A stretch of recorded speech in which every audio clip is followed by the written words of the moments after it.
Another season of The Mandalorian has come to a close. Now it's time to talk about it and get my thoughts on it. So we recently had the season finale of Mandalorian Season 3. I gotta say, when it comes to a finale, this was a pretty awesome and epic finale to the season. Also, too, I gotta say, that was an awesome second to last episode of the season. But when it comes to the season as a whole, including all of the episodes, I could see what people are kind of saying, how this is the weakest season out of all 3 seasons of The Mandalorian. Like, I could kind of tell that it's kind of a weaker season. By no means, I don't think it's a bad season at all. I still thoroughly enjoyed it and was entertained by all of the episodes. But I can't see how people are saying how this is more of a weaker season for The Mandalorian out of all the other seasons that we've had. It just felt like key plot points were rushed, and it felt like they weren't as important as, like stuff that was set up in the last season. Going into this season, it just felt like some key things weren't as important.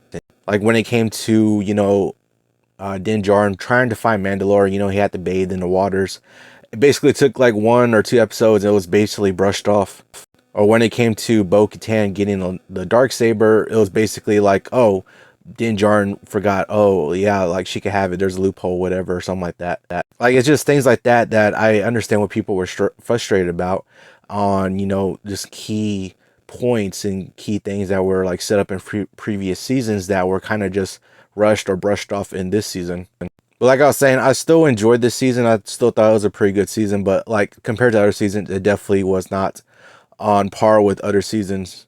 And I'm not trying to bash it or anything. Like I said, I definitely enjoyed the season. Still was entertained to me for most of the episodes.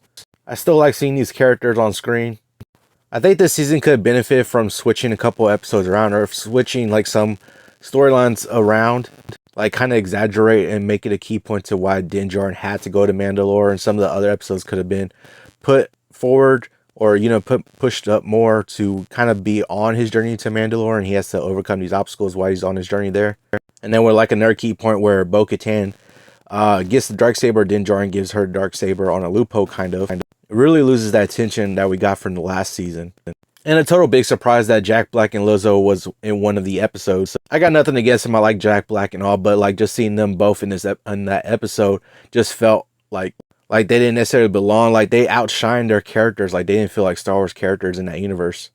But other than those things that I pointed out, I still enjoyed this season. Still enjoyed it. Still was entertained by most of the episodes in this season. I'm definitely excited to see what adventures Grogu and Din Djarin get into next. And I can't wait to see what happens in Season 4 of The Mandalorian.